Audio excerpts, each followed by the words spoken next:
Some days it takes you by surprise. You sit down at your computer, your canvas, in your studio, and it gushes out of you. When it goes like this, I shout out in delight to whoever is near. If I'm alone, I shout out to my cat, the trees, the clouds, God itself. I could cry, it feels so good. I'm sure I know the meaning of life, and it is this, and this, and this.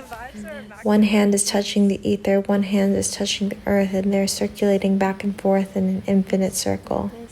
If I could, then and there, I would drop to my knees and praise this whole existence. But I can't because it's gushing out of me faster than I could put the words on the page. I think it is all worth it to be having this confusing human experience, to be caught in the muck and the mire, to know God's remoteness, only to remember it has always been where it always was, right here all along.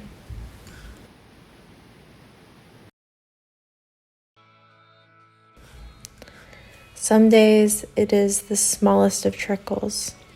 If I'm patient, if that day I'm able to trust that even the most modest of streams is still engaging in the divine calling of movement, I will treat it like a fertile rumbling, not yet actualizable, not yet ready to be shuddered into the hardness of form and matter. We will be like coy lovers teasing each other from afar. I'll feel my very desire for it as proof that I am alive. I will allow it to teach me to be malleable and flexible against change, and if it is absent altogether, all the well. I will locate that hole in myself, the hole I paint in its image, and I will sit there right at the edge. I will hang my legs into its depth. There will be no words, no symbols, no form, just the nothing that everything sprouts from. If I'm brave and I allow myself to lay on the carpet and stare at the ceiling, my surrender will be a great act of trust, and with it, I will trust fall.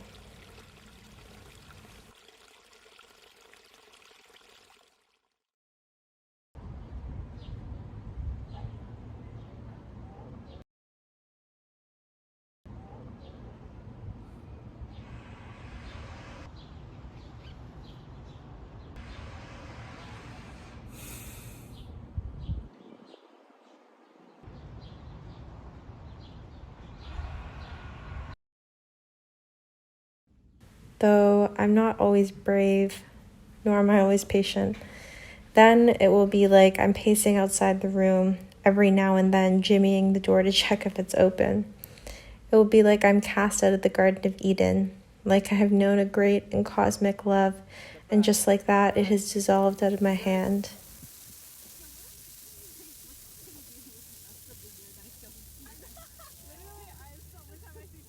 Oh my god.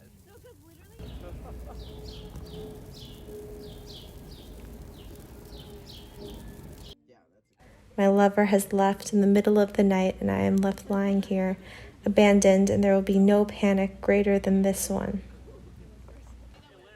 The whole drama will play out on the screen, until I find it in me to place my hands just there so the light dances off of it, and I will realize it is just a stage show and a projector, and I will call the whole thing off.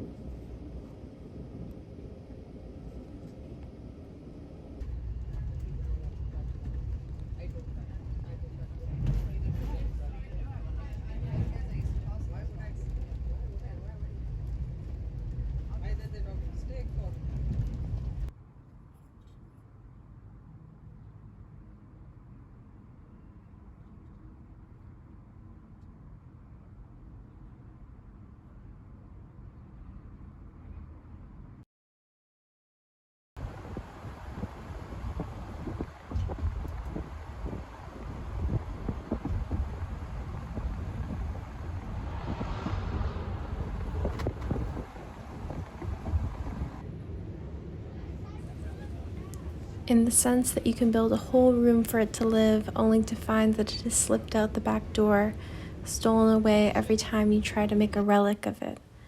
In the sense that it is pure movement, a gushing waterfall, a stream. You can cup your fingers and try to hold it in your hands, but then it is just water, and the flow is gone. In the sense that it can only be here and now and now and now again. In the sense that to remember what it was then is to not see what it is offering you now. It requires not your mind but your hands, your active participation, your present collaboration.